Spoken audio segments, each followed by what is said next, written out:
Hello there you guys, welcome to one of my videos.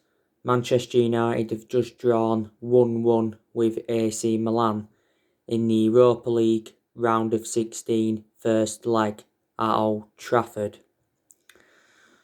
Average performance by Manchester United.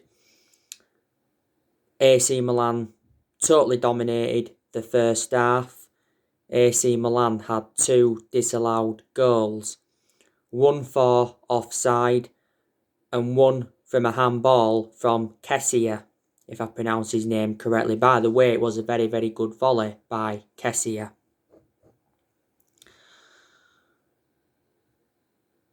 You know, AC Milan had some very, very good chances in the game. Dean Henderson made some good saves. Should have done better though with the equalising goal in injury time.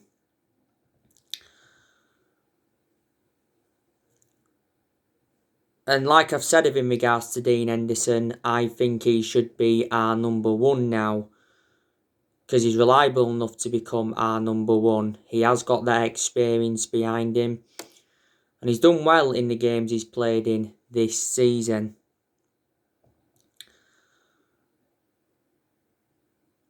And he made some good claims.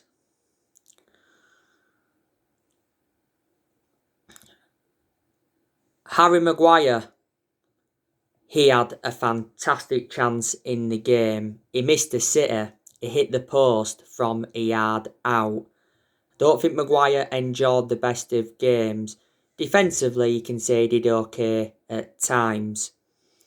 He wasn't worth the £80 million that we paid for him. He's the most expensive centre-half in the world at the moment. I think he was caught out a few times as well in the game.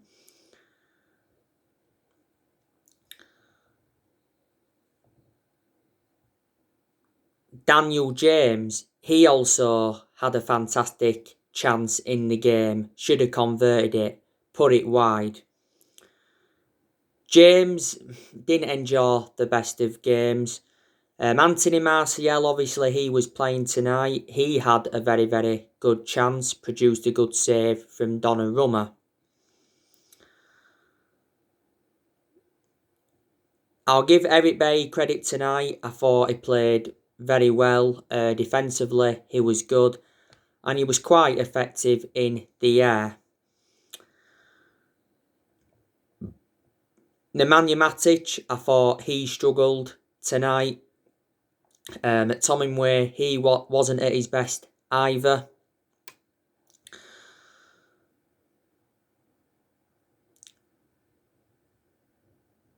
You know, we brought some substitutions on in the game. Amad Diallo Traore came on and he scored our goal. It was a fantastic header from Amad Diallo Traore. That's his first goal for Manchester United. He looks a good asset in the first team. We got Amad Diallo Traore in a deal worth £37 million from Atlanta. And it was a lovely through ball from Bruno Fernandes. Bruno Fernandes, I thought, enjoyed a pretty good game tonight. We saw Luke Shaw come on. We saw Brandon Williams come on.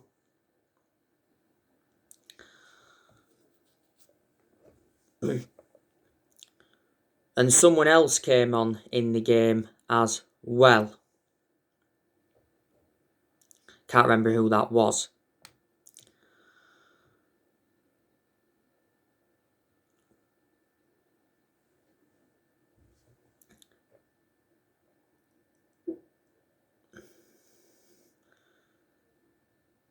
And Wan-Bissaka, I don't think he was brilliant tonight. I thought he did quite well defensively. You know, Alex Telles, he did okay in some parts. I thought some of his deliveries, though, were quite poor.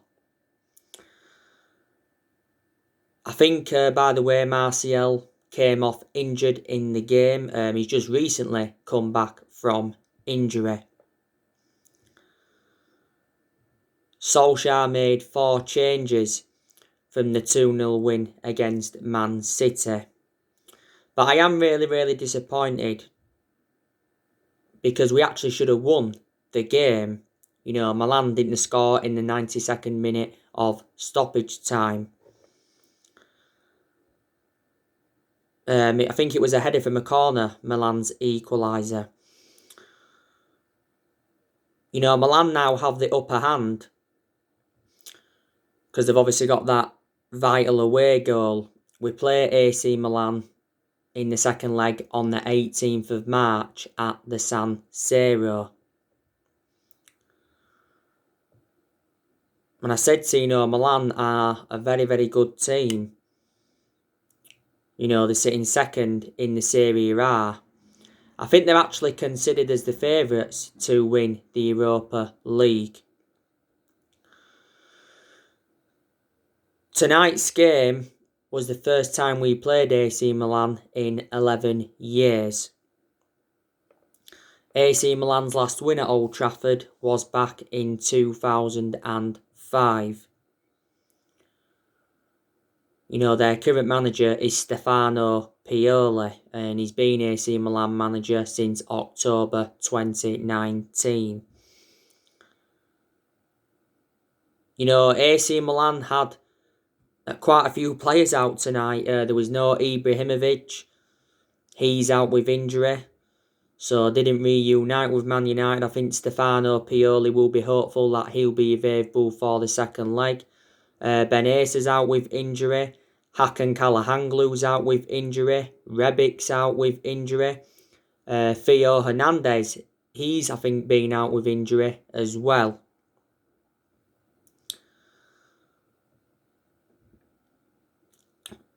Obviously, we've got players missing. Obviously, Rashford, he's out with an ankle injury at the moment. Rashford recently had the scans on his ankle. And it turned out it's not as severe as we first thought. There was no ligament damage in his ankle. It's just bruised and swollen. He sustained this ankle injury in our 2-0 win against Man City. So yeah, you can say he was a big miss tonight. There was no Edison Cavani. I think Edison Cavani is out with injury. So he was a miss. Paul Pogba, he's still out with a thigh injury. You know, he's been a massive miss for us because we do lack creativity in that midfield without Paul Pogba. We're too defensive. Juan Mata's also out, but Juan Mata doesn't get in our 11 now anyway.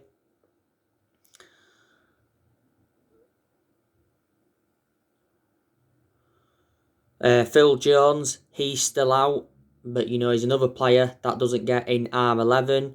De Gea, he's still out due to personal reasons.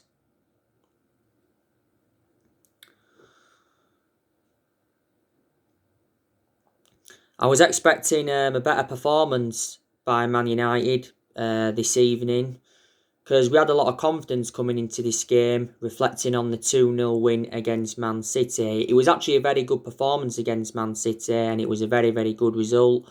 We ended Man City's 21 match winning run. We are unbeaten in 22 Premier League away games. We haven't lost away from home in the Premier League for over a year.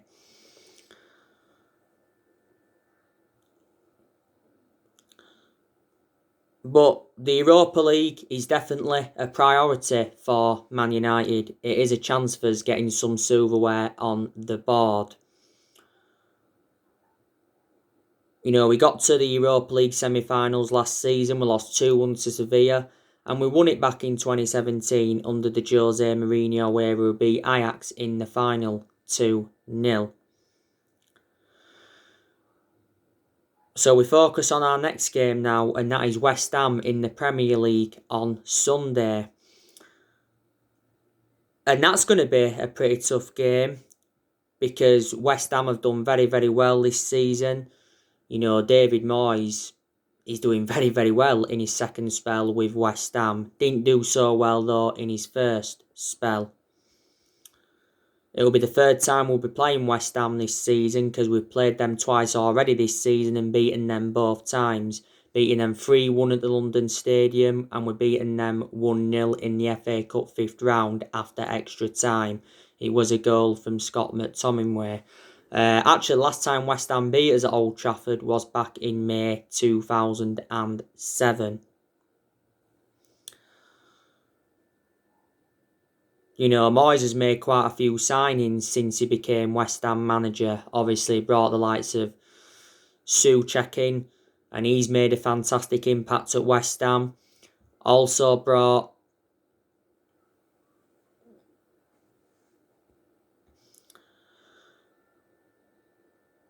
Ben Rama in. Also brought Jesse Lingard in on loan, and Lingard's made a fantastic impact since he joined West Ham. I think probably West Ham will get him permanently. Moyes also brought Craig Dawson in. Brought Vladimir Kufal in. And brought Frederick Ibsen in. So they're the signings Moyes has made at West Ham. West Ham have also got a very, very good player in Declan Rice. We've been in for him before. I like that Pablo Fornals, he's good. Mikel Antonio's good.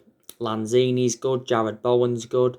Mark Noble, he's been at West Ham for several years. Aaron Cresswell, he's a very, very good left back. They've got Ryan Fredericks as well. I think he's actually out with injury at the moment. Randolph, I think he's out with injury. Masaku, he's out with injury. But yeah, it is a must-win game against West Ham, because obviously we want to get top 4. And I can almost assure we will finish in the top 4. But top 4 is not guaranteed yet. Top 4 is now our aim.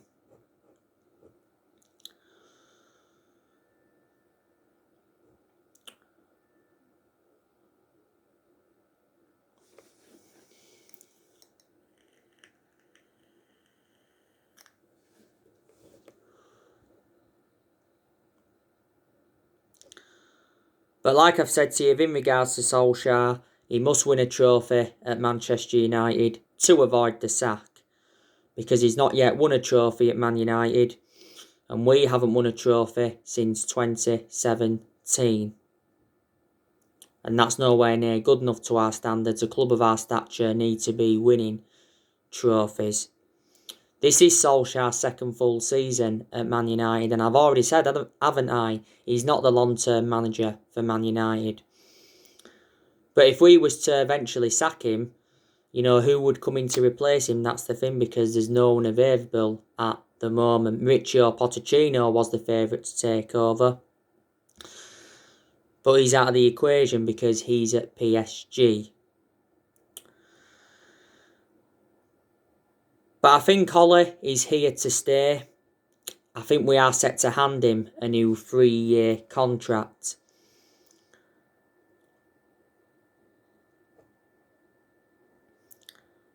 It said earlier on this season that Solskjaer's future was in doubt, because he admitted that nobody had spoke to him over a new contract. Solskjaer's into the final 18 months of his current contract. And there's been quite a few United fans that are Ole Gunnar Solskjaer out, and he has been criticised a lot. When we have been inconsistent, yes, some of the blame stemmed from him, but not all of the blame has stemmed from him. Can't just put all the blame on the manager. I've told you, one of my biggest concerns about Ole is his decision making, because in so many games he's been tactically naive, but there's also been some games as well where he's showed tactical flexibility. He showed tactical flexibility in the game against Man City, but he's got to do that persistently. And Ole obviously hasn't got a proven pedigree as a manager. But you can see the weaknesses in the squad. We need a new centre-back and we need a forward. They are the two priorities ahead of the summer transfer window. I'm expecting Solskjaer to get the backing he deserves in the summer. We've just appointed John Murtuffin as our new director of football. And John Murtuff knows the culture of the club because he's been at Man United 7 years. And it's good that we've got a director of football in, because I said that's one of the structural changes that we need at the club.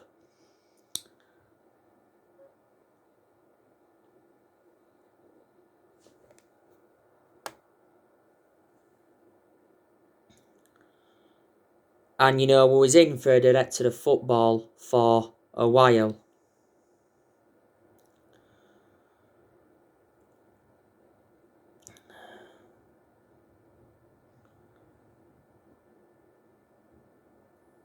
But Woodward recently did a statement saying that the progress by Solskjaer and the players this season has been clear. So in that aspect, he is backing Ole Gunnar Solskjaer. I think the transfer windows Solskjaer's enjoyed so far, he hasn't been backed enough by the board. Yes, Solskjaer has made some good signings, but he hasn't got all the players that I wanted to recommend in as yet. Solskjaer spent around 260 million at the club.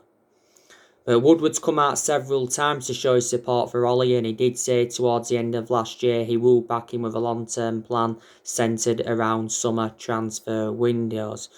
And even when we was enjoying them really bad periods under Ollie, Woodward came out and assured that Solskjaer's job was safe. Because our board have got a soft stance on Solskjaer, with him being a club legend. But there has been so many players on our agenda. Now, earlier on today, I did give you the news on Rafael Varane from Real Madrid. Now, narratives are coming out saying that Real Madrid will sell Rafael Varane on one condition, and Rafael Varane must inform Real Madrid on his decision to leave before Real Madrid enter negotiations with Man United. We've received a transfer boost in our pursuit of Rafael Varane because, according to the AS, Rafael Varane wants to come to the Premier League in the summer, and talks over extending Rafael Varane's deal have not settled. Back in 2018, Woodward was prepared to sanction a £100 million move for Rafael Varane.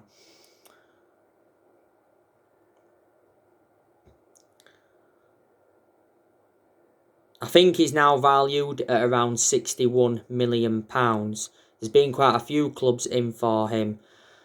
I'd certainly take him at Man United because he's a world-class centre-half, he's highly experienced, he's 27 years of age, and he'd go well alongside Maguire. They'd complement each other. Rafael Varane's been a long-serving player at Real Madrid. He's been with them 10 years. He's made over 300 appearances and he's won 18 major honours. Madrid paid around €10 million for him from Lens. Jules Koundé, he's been another centre-half on our agenda. Sergio Ramos, he's been on our agenda. Kalidou Koulibaly, he's been another player on our agenda.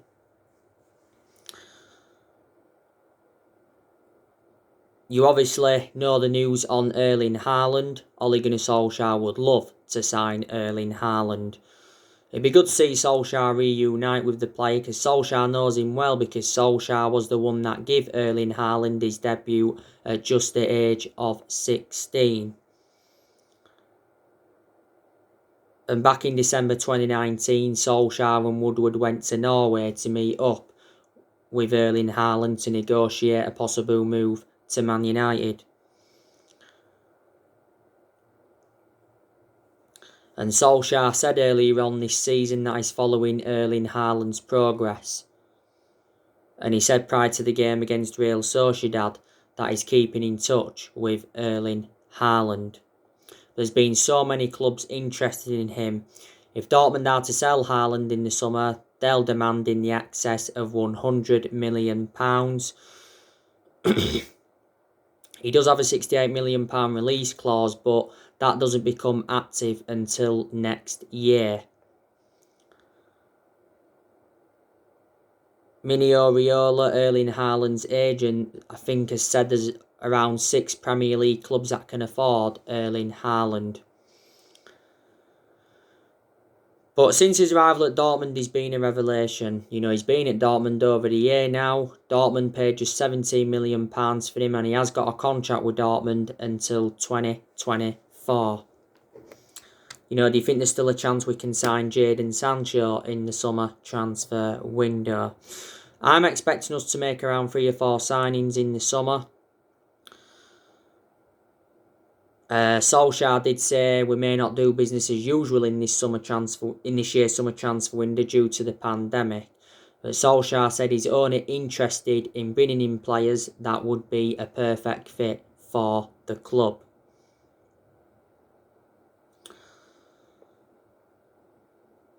We're also going to sell players in the summer transfer window. You know, I think there's a good chance that Juan Mata will leave in the summer. Juan Mata's current contract expires in the summer.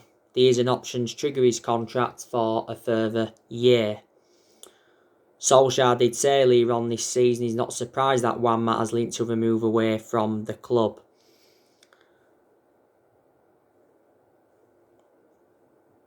Like I said, he's out at the moment. Earlier on this season, Juan Mata rejected an $18 million a year contract offer to play in Saudi Arabia. Juan Mata's had a good career at Man United. He's been at the club over 6 years. We got him in a deal worth £40 million from Chelsea back in 2014.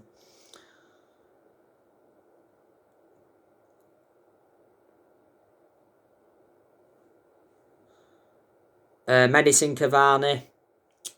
He could be leaving Man United in the summer. Solskjaer has recently said that there's no decision that has yet been made over his future. Edinson Cavani's father has come out and said that Edinson Cavani is unhappy at Man United.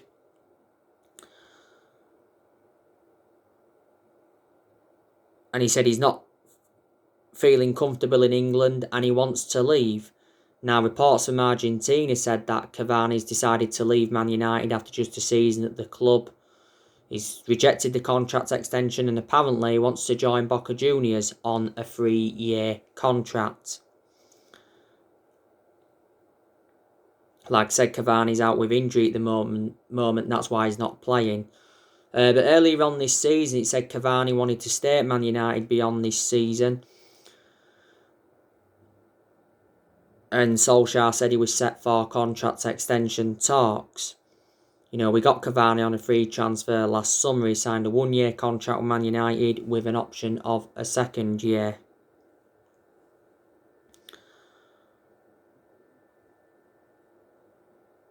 Matic, you know, we could offload him in the summer because he's not one of our first choice midfielders, but he still gets his chances, doesn't he, Manu Matic, surprisingly. I've always had my strong reservations about Matic because he's always been a slow player. He has always been a slow player, but he's done well in some games. Matic has been at the club now almost 4 years. We got him in a deal worth £40 million from Chelsea back in 2017. You know, they still think there's a chance that Paul Pogba will leave the football club in the summer. You know, Paul Pogba has had a long-running transfer saga. He's been relentlessly linked to a move to Real Madrid. Juventus have been in for him, his former club, and PSG have been in for him. It said a few weeks ago we revealed our asking price for Paul Pogba and it was £100 million. We won't get that. If we sell him in the summer, I reckon we'd get from between £60 to £70 million.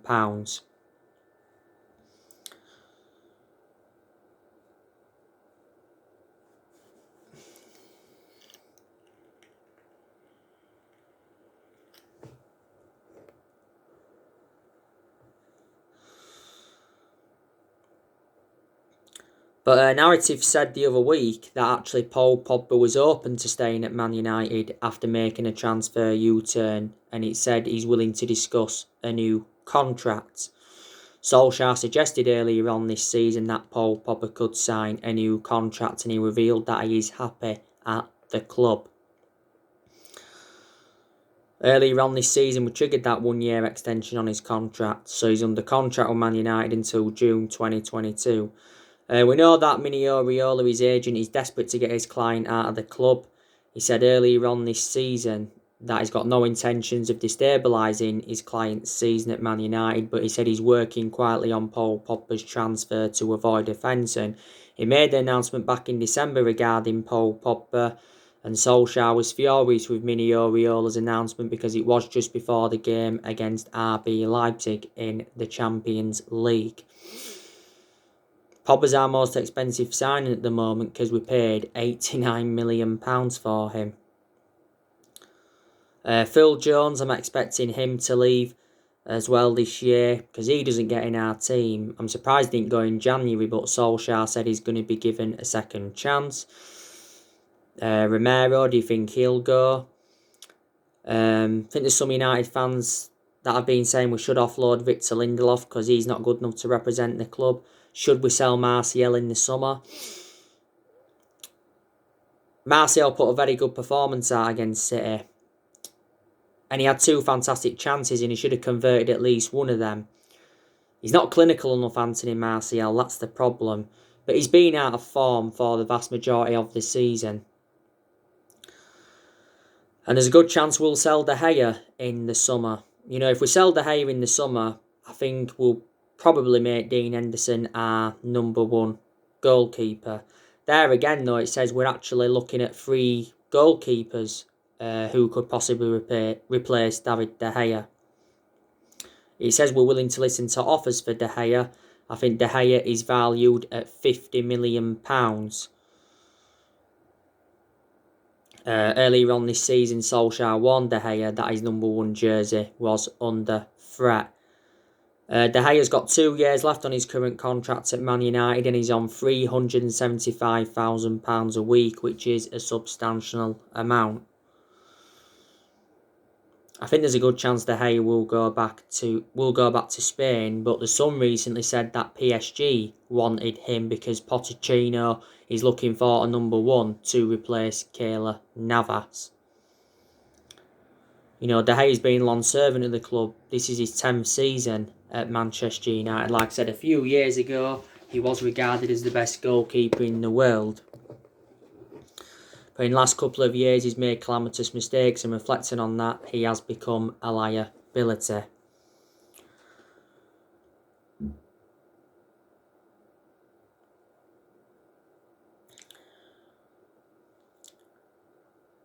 So yeah, we sell players in the summer, we'll generate money, and it will help us with our rebuilding process.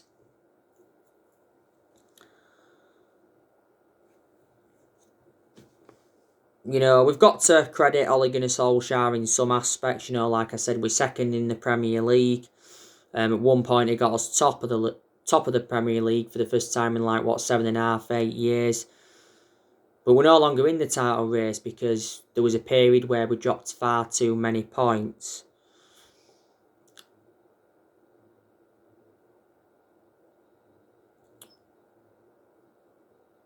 I don't know when we'll next win the Premier League. I don't think we'll win a title under Solskjaer. We haven't won the Premier League since 2013.